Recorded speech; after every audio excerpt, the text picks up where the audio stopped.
Hey fellow AFOLs, it's Zach here from Zach's Lego channel, and today I'm going to be doing a type of vlog type video. I'm going to tell you how I got into Lego, and can Lego be used as an academic tool, and can a general college course be based on Lego?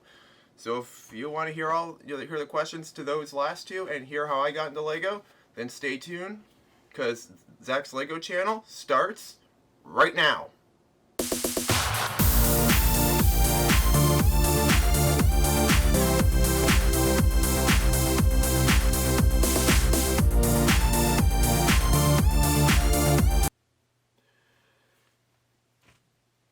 So Lego kind of started for me at about in about the third grade. I remember we always had playtime, and you have all the bins of Lego, and I'd really just go to all those bins of Legos. People were playing with the action figures, girls were playing with the Barbies. I was playing with Lego, and really, like all those times in playtime, it just stuck. I absolutely fell in love with the toy. Always wanted Lego. And then about the same time, I was at a yard sale with my mom, and we ended up getting like these bins of Legos, and those bins of Legos, I'm gonna put a picture up. I still have those. Okay, I still have those bins of Lego. I just remember getting them all, and it was really the big purple one that really had all the really interesting pieces, and like ship hulls, and castle windows. And I remember looking at those like, and I'm like, what do I do with these? Like, how do these work? Eventually I figured it out, and it really just stuck.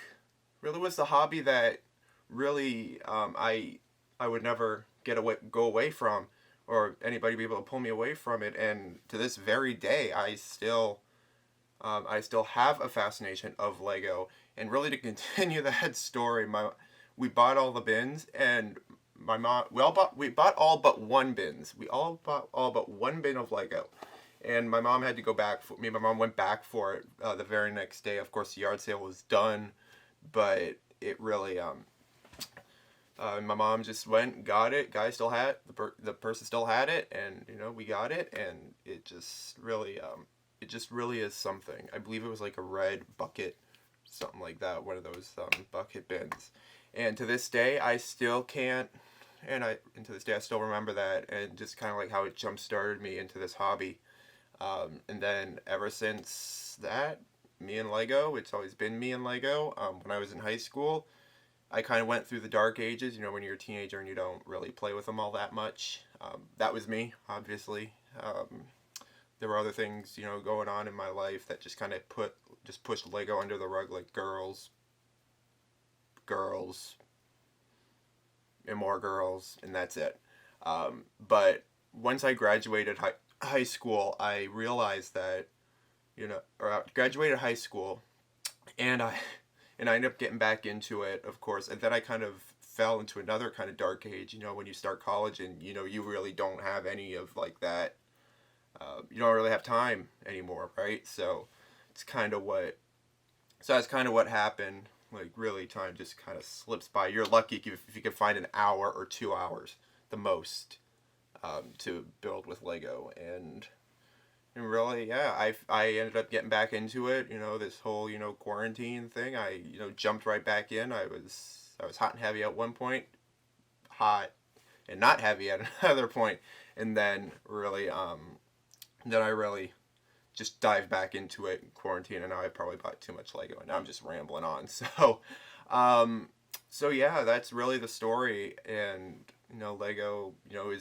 is an art. It's like an interest. People want to see what you build, and I'm really glad I get to do something that amazes people. My parents are sick of hearing of it, but I'm glad to do it. I amaze people. And really, the best thing about Lego is that like the little plastic minifigures. Hold on, let's take a look at this fellow here, the little plastic minifigures. You can see the guy kind of right here, into the green spot. Minifigures there.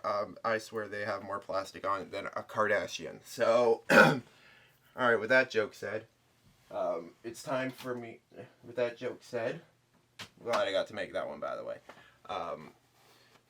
Yeah, so, right now, in the next clip, what I'm going to talk about is, can Lego be used as a academic tool? in classes like math class. I know STEM's really a big thing right now. And what I really want to focus on is the fact that can Lego be used for math? I really look forward to talking about that. So stay tuned if you want to hear that part.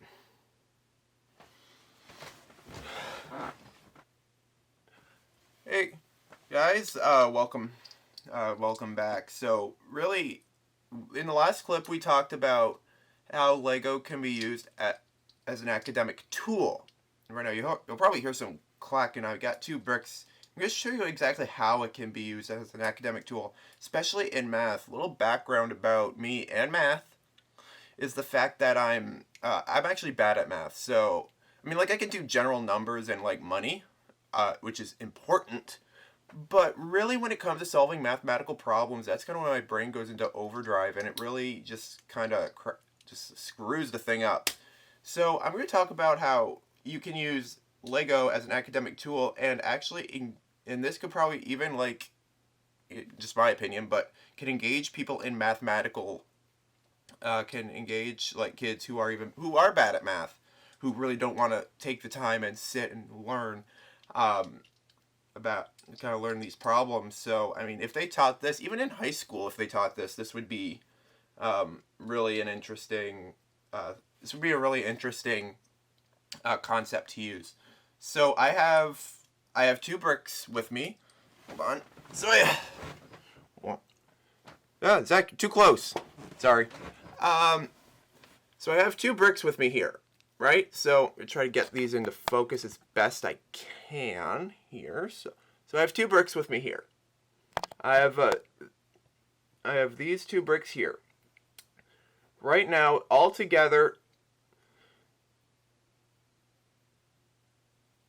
we have 10 bricks, or we have 10 studs on these bricks.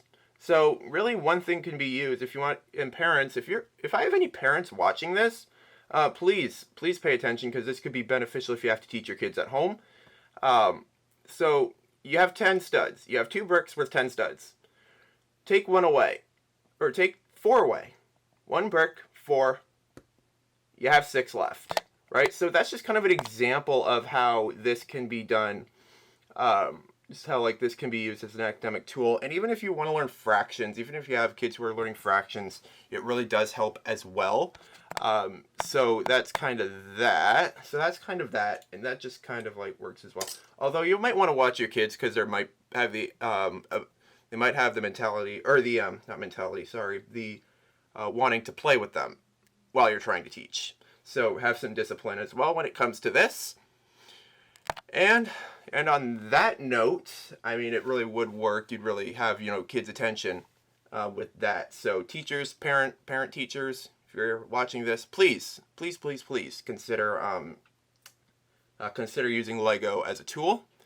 And right now in the next clip, what I'm going to be talking about is the fact that can there be an entire course based on Lego? Stay tuned, because that's coming up. So as AFOL's watching this, you probably recognize the fact that there are that Lego has its own stores to sell Legos. Obviously, you get them at Toys R Us, you get them at Mastermind. But there's a store that really kind of really just sells Lego, and it's like the perfect store, and that is called the Lego store.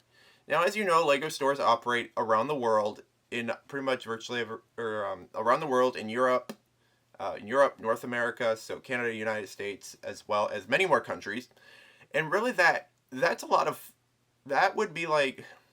fun, those stores, because I've been in a few Lego stores. I've been in the one at Rockefeller Plaza, been in the one at in Chicago, Somerset in Michigan. And really like the atmosphere of the Lego store is like it's like when you walk in there, you just feel like a sigh of relief from the crowded mall that you are in, really. So those stores are there to sell Lego. No Mega Bloks, nothing knockoff, just Lego. And really, I loved going into the Lego store. I think we used to have a Lego type store. I don't think it wasn't an official Lego store. It was called Bricks and Blocks.